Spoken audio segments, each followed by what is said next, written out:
नमस्कार, मैं सिर्फ doctor R C Maurya, Ayurveda medical अफसर, प्रयागराज, उत्तर प्रदेश से।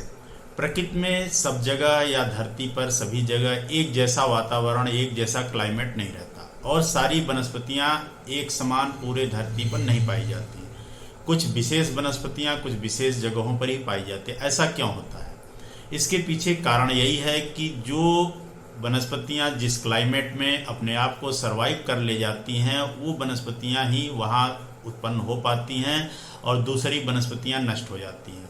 तो इसी तरह धरती पर अलग अलग जगह पर अलग अलग तरह की जड़ी बूटियां और वनस्पतियां पाई जाती हैं। दूसरी बात जो इससे रिलेटेड सबसे मुख्य चीज़ है, जो हम बताने का प्रयास करने जा रहे हैं, कि जो बीमारियां जिस जगह होती हैं, जिस क्लाइमेट में ज़्यादा होती हैं, उस क्लाइमेट में उसके चिकित्सकीय कार्य हेतु जड़ी बूटियाँ वहाँ निश्चित रूप से पाई जाती हैं। इसके पीछे कारण यह है कि चूँकि क्लाइमेट परिवर्तन में या विषम परिस्थितियों में हम इंसान या जीव जंतु उस स्थान को बदल सकते हैं, एक स्थान से दूसरी स्थान तक चले जाते हैं या अपने लिए सूटेबल एनवायरनमेंट या कंडीशन डेवलप कर लेते हैं, जिससे वो बचने का प्रयास कर लेते हैं। लेकिन वनस्पतियां ऐसा नहीं कर पाती, क्योंकि स्थान परिवर्तन करने की क्षमता उनमें नहीं होती है। वो वनस्पतियां उसी स्थान पर रहती हैं।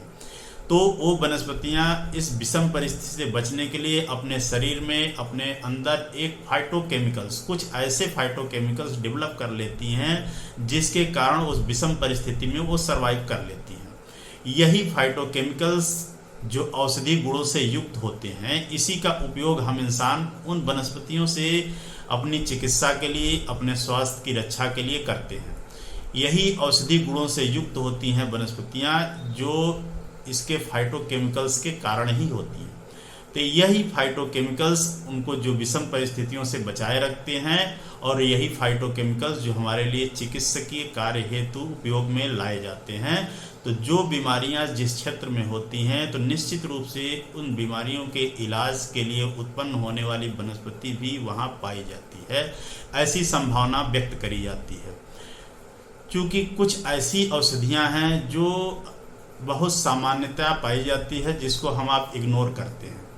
चिकित्सकीय सुख सुविधाओं में सारी फैसिलिटी या सारी दवाइयाँ उपलब्ध होने पर इलाज करना संभव होता है, लेकिन कुछ दूर दराज के जो चिकित्सालय होते हैं, जो चिकित्सक होते हैं, या कुछ ऐसे क्षेत्र होते हैं जहाँ पर औषधियों की उपलब्धता बहुत अच्छी नहीं हो पाती है, तो ऐसी स्थिति में उन औषधियों की जानकारी होना बहुत ही फायदेमंद होता है चिकित्सकीय कार्य हेतु। इसी संदर्भ में कुछ उदाहरण देने का प्रयास करूंगा जो अपने प्रयोग में हमने करने का प्रयास किया हुआ है। तो एक औषधि है दुर्वा। दुर्वा यानी जिसको दूब घास कहते हैं, सभी किसान जानते हैं, सबके खेतों में सब जगह उपलब्ध होता है। दुर्वा एक ऐसी औषधि है जो विषम परिस्थितियों में भी सर्वाइव करती है, चाहे कैसी भी विषम परिस्थिति हो, आंधी तूफान हो, मौसम विपरीत हो, अत्यधिक गर्मी पड़ रही हो, पानी न मिल रहा हो, वो सूख जाएगी, पड़ी रहेगी उसी जगह पर। या उसको अगर हम उसके दुर्वा के प्लांट्स को कहीं ऐसी जगह पर रख लें जहां उसको पानी और मिट्टी न मिले और कईयों साल तक पड़ा रहे, इसके बावजूद भी अगर फिर प्रॉपर वे में मिट्टी और पानी मिल जाती है, तो दुर्वा फिर से रीजनरेट करने की क्षमता उसमें होती है और फिर से वो हरी भरी हो जाती है। यही रीजनरेशन की प्रॉपर्टी हमारे चिकित्सकीय कार्य में प्रयोग किया जाता है, क्योंकि दुर्वा में ऐसी क्षमता होती है और रीजनरेट होती है। तो अगर उसके स्ट्रक्चर को देखा जाए तो बहुत ही मजबूत फाइबर से बना होता है, उसके सारे जॉइंट्स बहुत मजबूत होते हैं। इसी गुण का उपयोग या इसी तरह का फायदा ये हमारे शरीर के लिए भी करता है। हमारे जोड़ों में जो लिगामेंट होती हैं, जो जोड़ों को बांधे रखती हैं, उन लिगामेंट्स को यह मजबूती प्रदान करता है। मांसपेशियों में भी मांसपेशियों के फाइबर्स को ही मजबूत करता है, और साथ ही इसमें कई ऐसे तत्व पाए जाते हैं जो हड्डियों के लिए ज़रूरी होते हैं, कैल्शियम, फास्फोरस, ये सब चीज़ें वो भी इसमें काफ़ी पर्याप्त मात्रा में होता है। दूसरी चीज, दुर्वा के साथ साथ एक और वनस्पति होती है जिसको हम अर्जुन के नाम से जानते हैं। अर्जुन में पर्याप्त मात्रा में कैल्शियम होता है और यानी कार्डियो प्रोटेक्टिव होता है, अर्थात हृदय की सुरक्षा के लिए बहुत उपयोगी होता है।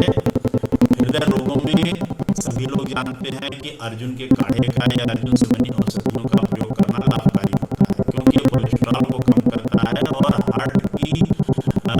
ऊर्जा वृद्धि को बल प्रदान करता है, मजबूती प्रदान करता है। इस तरह अर्जुन और दुर्वा दोनों का समन्वय हमारे शरीर के लिए बहुत ही लाभदायी होता है।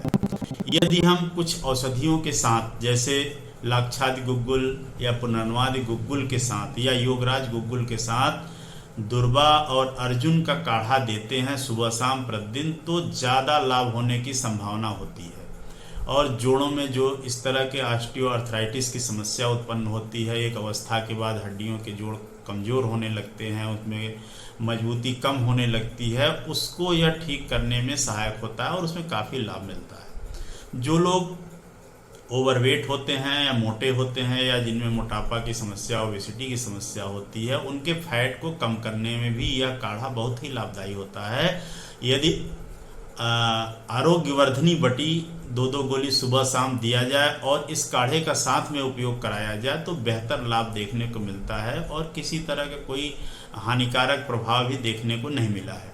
तो इस तरह यह औषधियाँ जो सामान्य रूप से सभी ग्रामीणांचल क्षेत्रों में आसानी से मिल जाती हैं और जो क्लासिकल मेडिसिन्स हैं वो भी आसानी से मिलने की संभावना रहती है, तो इनका प्रयोग करके बेहतर लाभ पाया जा सकता है। तो इस तरह मेरी जानकारी आप लोगों को कैसी लगी, ज़्यादा से ज़्यादा लोगों तक शेयर करें ताकि आयुर्वेद और हेल्थ से रिलेटेड जानकारियाँ लोगों को मिलती रहें। और इस चैनल को सब्सक्राइब करना बिल्कुल न भूलें ताकि आपको रोज़ नए नए अपडेट मिलते रहें। धन्यवाद।